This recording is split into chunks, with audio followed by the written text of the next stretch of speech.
Hello students, so today we are going to discuss an interesting approach और एक shortcut approach कह सकते हो आप to find out the solution of the system of linear equations. Usually determinant matrices की help से जो किया जाता है और हम लोग कॉम्पिटिटिव एग्जाम्स में क्रेमर्स रूल या डिटरमिनेंट के थ्रू उसको सॉल्व करने की कोशिश करते हैं. तो I am going to take a question from JEE Mains 2020 और उस क्वेश्चन में पहले में रेगुलर अप्रोच पूरी डिटेल्ड अप्रोच के साथ में समझाऊंगा कि what should be the approach जिसके थ्रू आप सॉल्व करोगे, और फिर हम डिस्कस करेंगे एक ऐसी शॉर्टकट जिसके थ्रू आप बहुत कम समय में आप उस क्वेश्चन के रिजल्ट तक पहुंच पाओगे by looking towards the options present in that question as well as by your observation. दोनों चीजें हैं. Now the question is if lambda belongs to R, lambda can take any real value. The system of linear equations, this is a system of linear equation in three variables x1, x2, x3 is inconsistent. Is inconsistent for options are there. Options लिखे मैंने आपके सामने every value of lambda, exactly two values of lambda, exactly one negative value of lambda and exactly one positive value of lambda. These are the four options there. आपको पता है कि solution of the equations के ऊपर definitely कई सारे सवाल पूछे जाते हैं. Unique solution, infinitely many solution, no solutions, trivial और नॉन ट्रिवियल सॉल्यूशन, सारी जानकारी आपको है यहाँ पे. इनकंसिस्टेंट कब होता है? पहली बात तो ये होमोजेनियस सिस्टम ऑफ इक्वेशन तो नहीं है, तो this is non homogeneous system of equation. Inconsistent होता है जबकि नो सॉल्यूशन होता है. और नो सॉल्यूशन के केस में जो पक्की बात होती है भाई, कंसिस्टेंट का मतलब सॉल्यूशन एग्जिस्ट करता है, whether it is unique solution या फिर it is infinitely many solutions. Okay, perfect. So no solutions की बात होगी जब इनकंसिस्टेंट की बात होती है. लेट्स सी, ये सिस्टम ऑफ इक्वेशन है आपके सामने. नो सॉल्यूशन के जो कंडीशन है वो ये है कि that determinant should be equal to zero, क्योंकि डिटरमिनेंट अगर नॉन जीरो हुआ तब तो यूनिक सॉल्यूशन हो गया, बात ही खत्म हो जाती है. लेकिन determinant must be equal to zero और del x del y del z, determinant x, determinant y, determinant z, तीनों में से कम एक, at least one of the three must be non zero. क्योंकि अगर तीनों जीरो हो गए तो वो इनफाइनाइटली मेनी सॉल्यूशंस की बात हो जाती है. तो at least one of the three, determinant x, determinant y, determinant z should be non zero. तो सबसे पहला तो आप काम करिए, डिटरमिनेंट को जीरो रखिए. 2 minus 4 lambda 1 minus 6 1 lambda minus 10 4, that determinant must be equals to 0. उसको डिटरमिनेंट को 0 रखिए. 2 minus 4 lambda 1 minus 6 1 lambda minus 10 4, that determinant should be equals to 0. अब यहाँ पे कोई आपको स्कूल एग्जाम में तो बताना नहीं है. स्कूल एग्जाम में नहीं, क्रेमर्स रूल वैसे भी स्कूल एग्जाम के लिए वैलिड नहीं होता, सीबीएसई बोर्ड में तो वहां पे आपको मैट्रिक्स के थ्रू करना होता है. बट कॉम्पिटिटिव एग्जाम में तो डायरेक्ट सॉल्व करिए आप, कहीं कोई दिक्कत नहीं है ना. ये बात अलग है कि आप मैट्रिक्स के थ्रू करेंगे तब भी सबसे पहले आप डिटरमिनेंट ही कैलकुलेट करते हैं. बट ठीक है, फिलहाल कॉम्पिटिटिव एग्जाम्स के पॉइंट ऑफ व्यू से नंबर ऑफ सॉल्यूशंस की जब बात की जाती है तो क्रेमर्स रूल का ज्यादा यूज है. तो मैं फटाफट इसको सॉल्व करता हूं. सीधे सीधे सॉल्व करना बेहतर रहेगा. So it is going to be equals to twice of -24. थोड़ा सा डिटरमिनेंट की कैलकुलेशन आप भी चेक करते चलिए. +10 +4 times this is 4 minus lambda, this is plus lambda times this is -10 plus 6 lambda, sorry, -10 plus 6 lambda should be equals to 0. Okay, so -24 plus 10 -14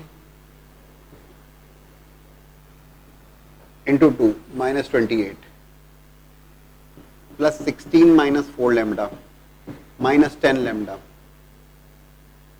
plus 6 lambda square equals to 0.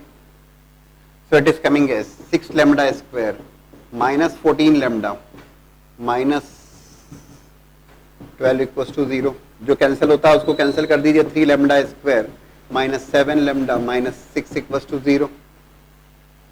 Calculation दोबारा जरूर देख लीजिएगा अपना, calculation number अटके नहीं आते यहाँ पे. ठीक है, तो this is going to be equals to 18 और चेक करो 9 और 2 जमेगा.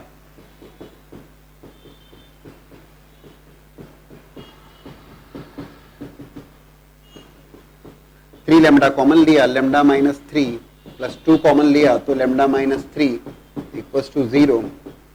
लेमडा की दो वैल्यूज आपके सामने आती है, लेमडा इक्वल्स टू 3 और 3 लेमडा प्लस 2 इक्वल्स टू 0 और लेमडा की वैल्यू हो जाती है -2/3।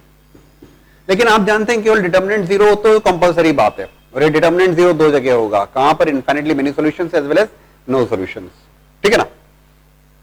तो लेमडा इक्वल्स टू -2/3 और लेमडा इक्वल्स टू 3, ये तो हुआ एक बात। लेकिन अब हमें आगे बढ़ना पड़ेगा। आगे बढ़ने का मतलब है कि we need to think about determinant x. हमने क्या कहा?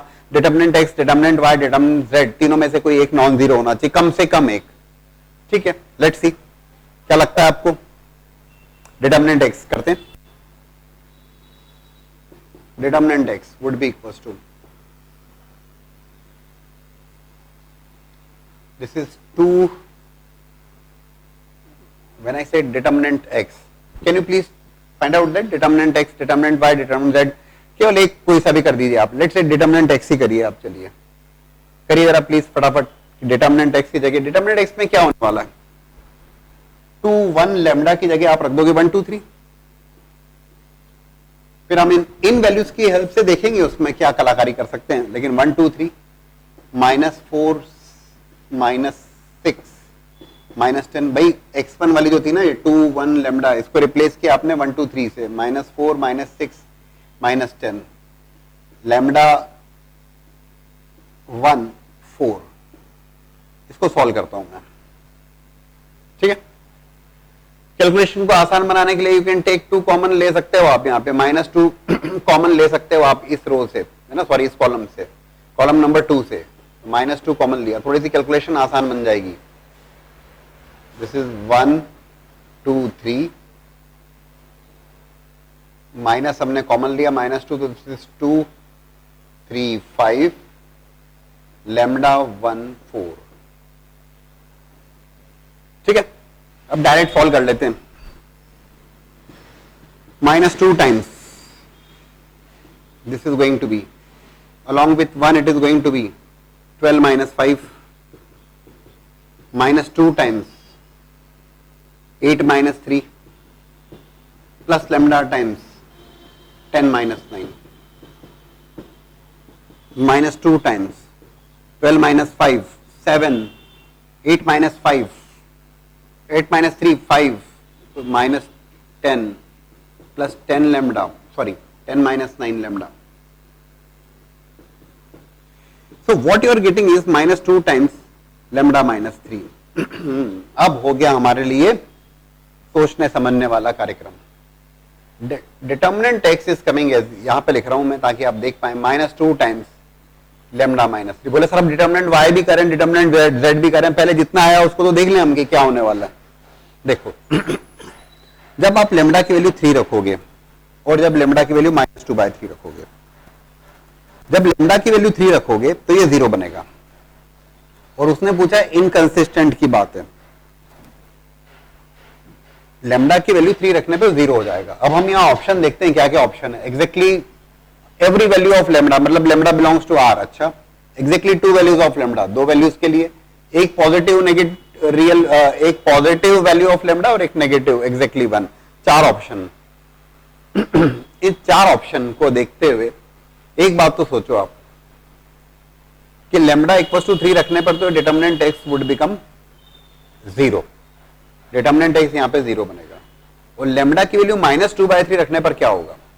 लैम्डा की वैल्यू -2/3 रखने पर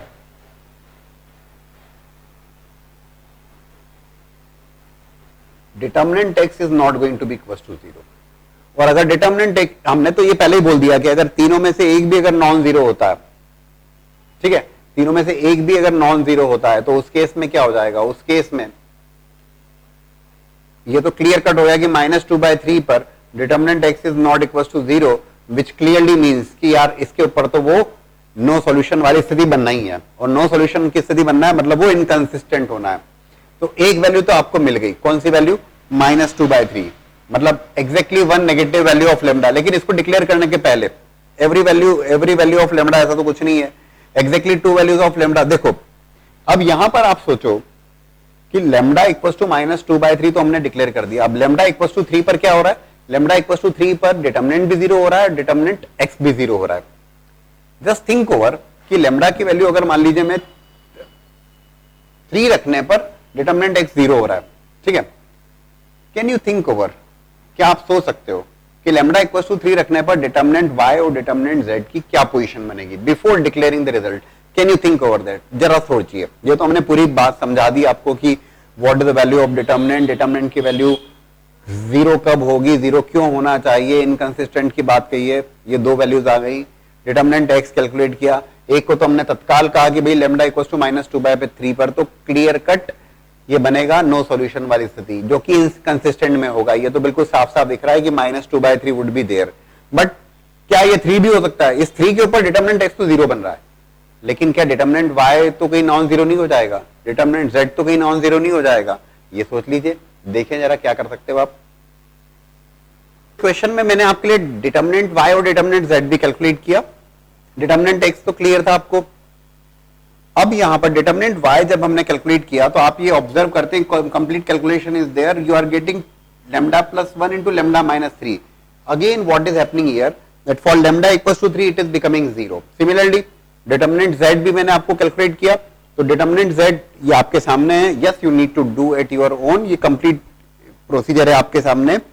लैम्डा इक्वल्स टू 3 रखने पर ये भी 0 बनेगा. इसका मतलब लैम्डा इक्वल्स टू 3 के लिए, for lambda equals to 3, determinant x, determinant y, determinant z तीनों 0 हो रहे हैं. तो वो कैसा केस हो जाएगा? For lambda equals to 3 it is going to be determinant 0, determinant x, determinant y, determinant z तीनों 0. इसका मतलब ऑल 4 0 होने पे ये केस हो जाएगा इनफाइनाइटली मेनी सॉल्यूशंस का. That would be A case of infinitely many solution. What next? और लैम्डा इक्वल्स टू -2/3 पर डिटर्मिनेंट 0 बनता है, लेकिन डिटर्मिनेंट x नॉन जीरो था, वहीं पे क्लियर हो गया था वो कि भाई डिटर्मिनेंट नॉट -2/3 के लिए तो determinant x not equals to 0, मतलब नो सॉल्यूशन में वहीं पहुंच गया था वो. लेकिन हमें डिटर्मिनेंट y और डिटर्मिनेंट z भी चेक करना पड़ा कि कहीं ऐसा तो नहीं है कि लैम्डा इक्वल्स टू 3 के लिए इन दोनों में से एक भी अगर नॉन जीरो होगा तो वो इनफाइनाइटली मेनी सॉल्यूशन नहीं होते हुए नो सॉल्यूशन में चले जाएगा. बट ऐसा नहीं हुआ, लैम्डा इक्वल्स टू 3 के लिए सब कुछ 0 हो गए. तो इसका मतलब इनकंसिस्टेंट कब है? केवल एक वैल्यू के लिए. कौन सी वैल्यू? -2/3. -2/3 कैसा है? Exactly 1 negative value, exactly 1 negative value वैसा है. ठीक है, इज इट ओके? अब आप लोग डेफिनेटली मुझसे बोलने वाले हैं कि सर ये तो काफी लंबा हो गया, क्योंकि आपको सर काफी कैलकुलेशन करा ली. Determinant x, determinant y, determinant z, determinant y, determinant z जो है वो उसको भी चेक करना पड़ा हमें. केवल डिटर्मिनेंट और डिटर्मिनेंट x से काम नहीं चला. देखो उसका shortcut. Yes, it's a shortcut. हमारे पास लैम्डा की 2 वैल्यूज आई थी, लैम्डा इक्वल्स टू 3 और लैम्डा इक्वल्स टू -2/3, राइट? अब यहीं पर और डिटर्मिनेंट x चेक करने पर -2/3 पर तो क्लियरली आपको नॉन जीरो मिल रहा था, मतलब नो सॉल्यूशन वाली बात हो गई थी. लैम्डा इक्वल टू 3 का समझ में नहीं आया कि कहीं ऐसा ना हो कि डिटर्मिनेंट y, डिटर्मिनेंट z में से कोई एक आध नॉन जीरो बन जाए. उसको वेरीफाई करने का दूसरा तरीका, यस इट्स अ शॉर्टकट. मैंने यहां पर लैम्डा की वैल्यू 3 रखी, ये 3 इक्वेशंस, फर्स्ट और सेकंड को अगर मैं ऐड करता हूं after putting value equal to lambda, तो मुझे सेम इक्वेशन मिल जाती है. और इसका क्या मतलब हुआ? इसका सीधा सा मतलब हुआ इनफाइनाइटली मेनी सॉल्यूशंस.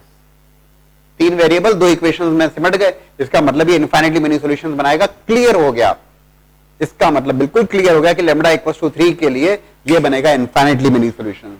तो इसका मतलब केवल एक ही है कि -2/3 इज अ वैल्यू, -2/3 एक वैल्यू, क्योंकि जो ऑप्शन है every value of lambda no, exactly 2 values of lambda no, exactly 1 negative value yes, और exactly 1 positive value, exactly 1 positive value no.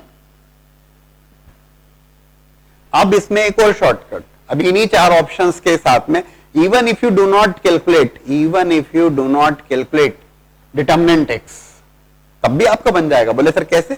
देखो, आपने जब लैम्डा की वैल्यू 3 रखी, आपने ऑब्जर्व किया कि लैम्डा इक्वल्स टू 3 रखने पे ये तो इनफाइनाइटली मेनी सॉल्यूशंस में आ गया. इन दोनों का एडिशन सेम इक्वेशन हो गई. इसका मतलब ऑप्शन में से every real value of lambda eliminate हो गया है, exactly 2 values of lambda eliminate हो गया है, exactly 1 positive values of lambda eliminate हो गया. तो बचा क्या? Exactly 1 negative value of lambda. That means your job is done. You need to calculate only determinant and your job is done. Determinant must be equals to 0, वैसा किया. ये 2 values थी, lambda equals to 3 रखा, infinitely many solutions में चला गया. इसका मतलब क्लियर कट है कि इसी के लिए नॉन जीरो होना चाहिए. ये हुई शॉर्टकट. आया समझ में?